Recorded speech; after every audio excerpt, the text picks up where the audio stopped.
Hello friends, आपका स्वागत है टारगेट एम्स जोधपुर में चैनल में। आज हम पढ़ेंगे way of communication is a very important. इससे पहले हमने पढ़ा था टाइप्स ऑफ कम्युनिकेशंस, वो भी वेरी इंपॉर्टेंट था। ठीक है, सबसे पहले है इंटरपर्सनल, यानी कि एक है इंट्रा और एक है इंटर। यहाँ पे गलत लिखा हुआ है इसलिए सॉरी, ठीक है ना। इंटर यानी खुद से बात करना, ठीक है। और इंट्रा यानी कि एक से दो व्यक्ति से बात करना इंट्रा होता है। सुपर नेचुरल कम्युनिकेशन यानी होता है भगवान के साथ बातें करना, यानी कि विद गॉड। मेटा कम्युनिकेशन यानी कि फालतू झूठी बातें करना। टेलीफोन या इलेक्ट्रॉनिक यानी कि ऑनलाइन इलेक्ट्रॉनिक चीज़ों से बातें करना, यानी कि टेलीफोन से अदर्स व्यक्ति से बात करते तो वो कम्युनिकेशन हो जाता है, ठीक है जी। जियो प्राइवेसी कम्युनिकेशन का मतलब होता है false communication with information boundaries, ठीक है।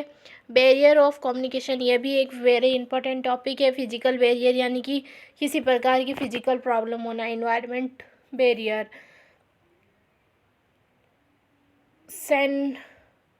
Cinematic barrier, language barrier, culture barrier और साइकोलॉजिकल बैरियर है। सब बैरियर आप इनके अंदर भी लिख सकते हो अच्छे नंबरों के लिए।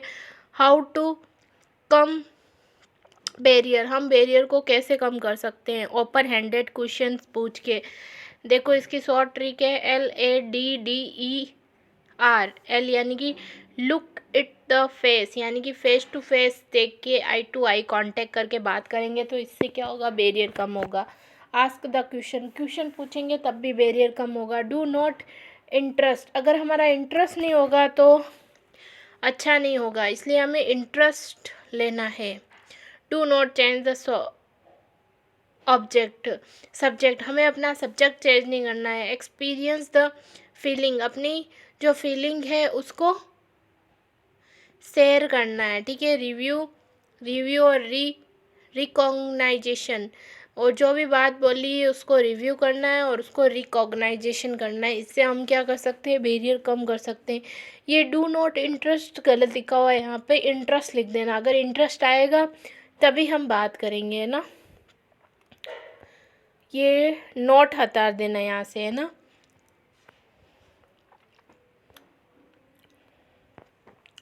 अब हम पढ़ेंगे एडवांटेज ऑफ थेरापेटिक कम्युनिकेशन। जो थेरापेटिक कम्युनिकेशन है उसके क्या एडवांटेज है, ये किस मतलब शॉर्ट ट्रिक है कि keep it short and simple. इसका मतलब होता है जो भी हमें बात करनी होनी चाहिए वो छोटे शब्दों में होती है। Keep it short and simple, simple तरीके से होनी चाहिए। Maintain proper response like good, yes, no, हाँ, ये सब कुछ बोलना चाहिए हमें जब हम बात करते हैं, तो इससे क्या होता है, कम्युनिकेशन अच्छा होता है।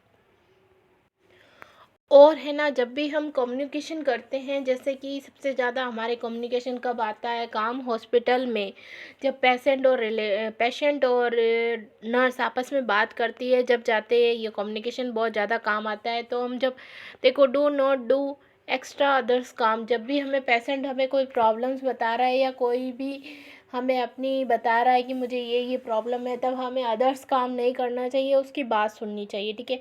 मेंटेन सेम लैंग्वेज, मतलब कि जो वो लैंग्वेज बोल रहा है वही लैंग्वेज हमें यूज़ करनी चाहिए। जैसे कि उसको हिंदी आती है तो हमें हिंदी बोलनी चाहिए, हम इंग्लिश है नहीं बोलनी चाहिए। अगर वो गांव से बिलोंग है, मारवाड़ी आती है तो उसको मारवाड़ी बोलनी चाहिए, ठीक है। Do not call the patient for bad number, जो भी पेशेंट होता है उसको है ना ऐसे नहीं बुलाना चाहिए कि 2 नंबर इधर आ, 3 नंबर, उसके नाम से बुलाना चाहिए, okay. Use the so moment of word, ठीक है। लिस्पिंग विथ फेशियल एक्सपीरियंस, जब भी हम बात करते हैं तो हमें देखना चाहिए कि उसके फेशियल एक्सपीरियंस कैसे हो रहे हैं। तो ये था अपना कम्युनिकेशन टॉपिक जो कि कंप्लीट हुआ। Thank you so much.